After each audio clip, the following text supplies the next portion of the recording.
अस्सलाम वालेकुम my YouTube family, कैसे हैं आप सब। Hopefully you are all doing very well. I am fine too अल्हम्दुलिल्लाह। आज माशाल्लाह 26वां रोज़ा है और देखते ही देखते पता भी नहीं चला रमज़ान ख़त्म होने वाला है। जिस तरह हमने रमज़ान की आमद की बहुत सारी माशाल्लाह सभी ने तैयारियां की थी, इसी तरह अब रमज़ान के आने के बाद ईद की आमद है। और इसी तरह ईद की तैयारी के लिए जहाँ बहुत सारी तैयारियां होती हैं, कपड़े वगैरह बनाए जाते हैं, मेहंदी, चूड़ियाँ, इन सब चीज़ों का एहतमाम होता है। इसके साथ साथ घर की सफाई का भी बहुत ज़्यादा ख्याल रखा जाता है। और रमज़ान के एंड पे ही ईद की आने की तैयारियां स्टार्ट हो जाती हैं। तो बस मैंने भी घर की सफाइयाँ स्टार्ट कर दी हैं, जो ईद से पहले मैं हर साल करती हूँ। नॉर्मल जो सफाइयाँ होती हैं वो तो डेली बेसिस पे होती ही हैं, लेकिन जब डीप क्लीनिंग की बात आती है, किसी इवेंट की बात आती है, तो वो हम महीने बाद या 1 महीने में 2 दफ़ा सफाइयाँ करते हैं।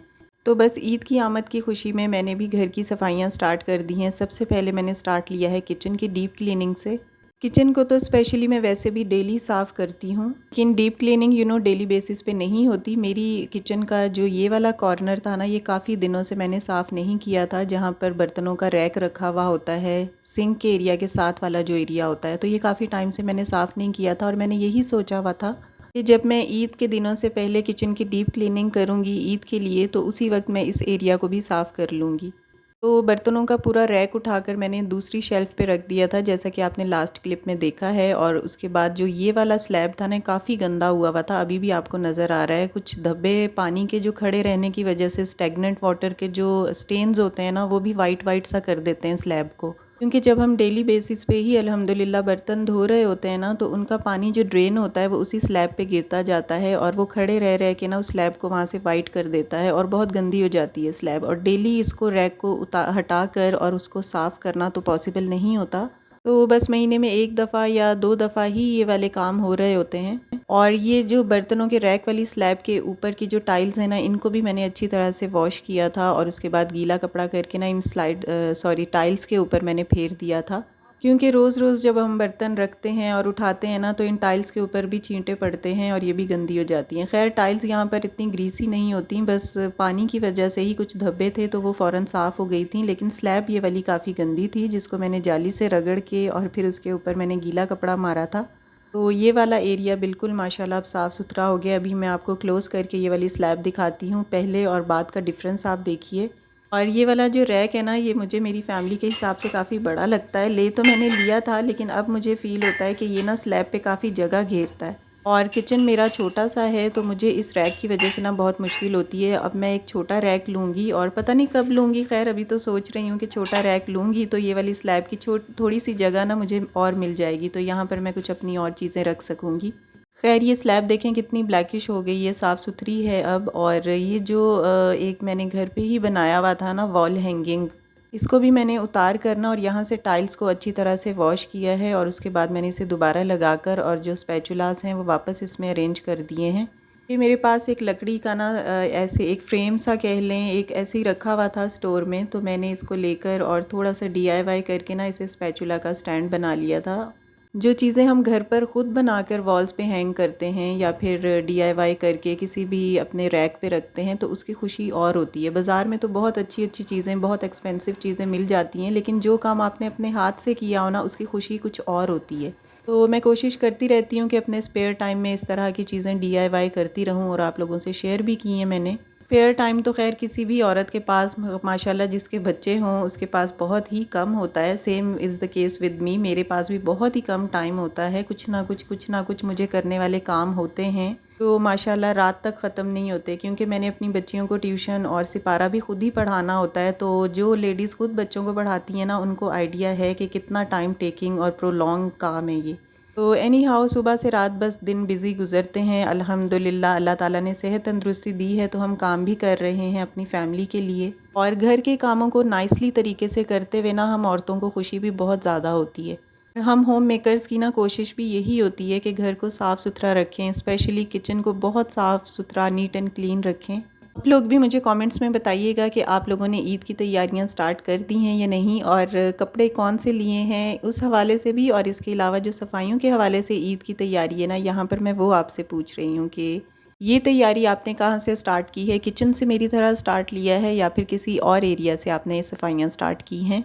अच्छा, ये सिंक और बर्तनों वाले रैक की स्लैब वाला एरिया आपने देखा है कि कितना साफ़ सुथरा हो गया है सफाई करने के बाद। और रैक के नीचे ये जो एक ट्रे होती है ना, ये भी मैं डेली साफ़ नहीं कर पाती क्योंकि माशाल्लाह बर्तन ही होते हैं, तो बर्तनों के बाद इसको निकाल कर डेली साफ़ करना ना थोड़ा मुश्किल लगता है। इस ट्रे में सारा पानी ड्रेन होता रहता है ना, तो ये काफ़ी वाइटिश हुई हुई थी और इसको भी मैं काफ़ी दिनों के बाद यहाँ पर वॉश कर रही हूँ।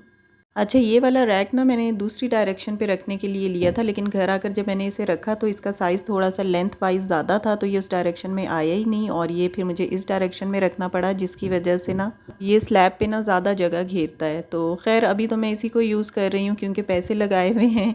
थोड़ा सा और ये यूज़ में आ जाएगा ना, तो फिर मैं इसे डिस्कार्ड कर दूँगी और फिर इसकी जगह एक छोटा रैक लूँगी, क्योंकि फ़ैमिली मेरी इतनी बड़ी नहीं है, जिसकी वजह से मुझे छोटा रैक ही पसंद है।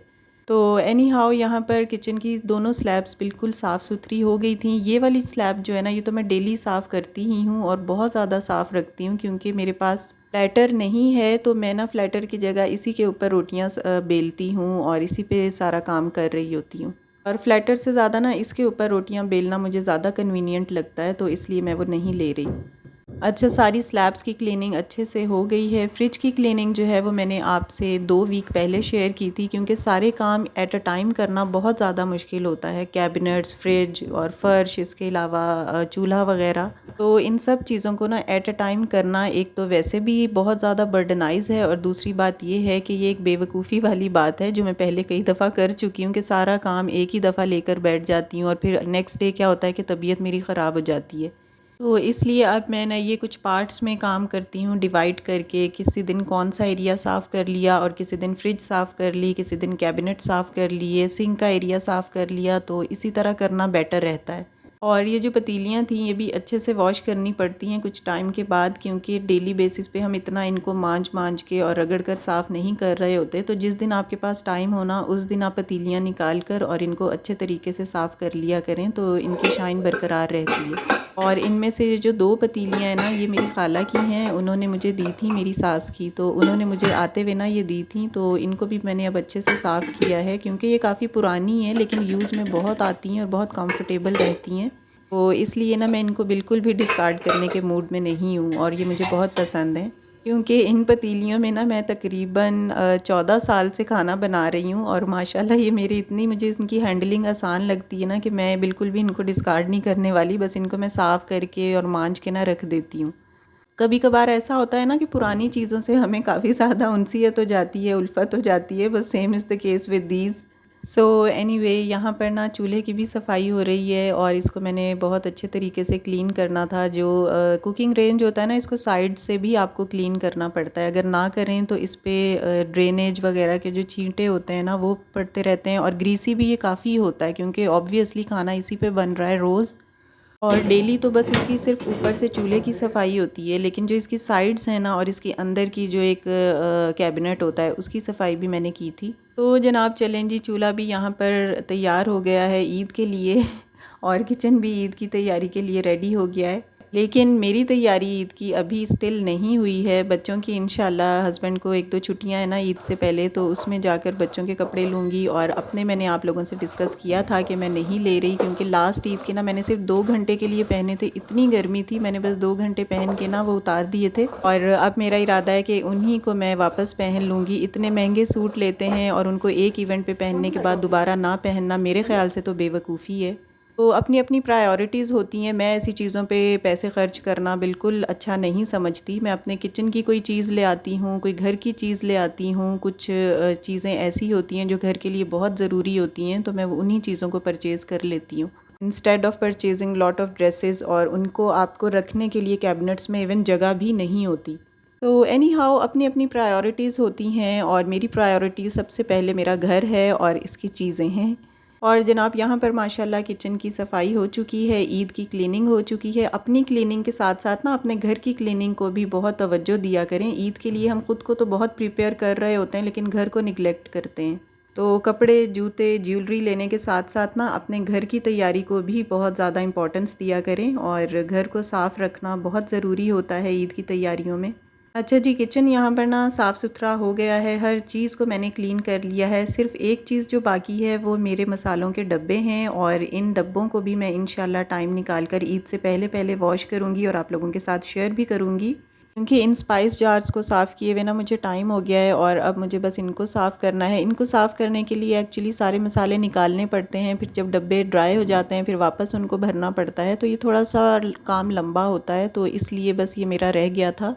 अच्छा, किचन की क्लीनिंग से फ्री होकर ना मैंने लहसुन और अदरक को छील के रख लिया था और इनका पेस्ट ना अब मैं इंशाल्लाह कल बनाऊंगी, क्योंकि अभी मेरे पास टाइम नहीं है। बस मुझे फटाफट से कुकिंग करनी है, अफ्तारी की तैयारी करनी है और ये जो एक्स्ट्रा काम है ना ये मैं कल करूँगी।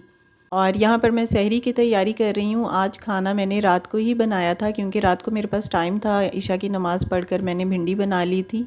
सो आप लोग भी कमेंट्स में बताइएगा कि आप लोगों ने ईद की तैयारी किस तरह से स्टार्ट की है, किचन की सफाई पहले की है या रूम्स की सफाई की है। आज का व्लॉग यहीं पे ख़त्म करती हूँ। वीडियो अच्छी लगी हो, आपको कोई किचन के हवाले से, क्लीनिंग के हवाले से मोटिवेशन मिली हो तो वीडियो को लाइक कीजिएगा। चैनल पर न्यू हैं तो सब्सक्राइब भी कीजिएगा। इंशाल्लाह see you in the next video. Till then stay happy, stay fit and take good care of your self.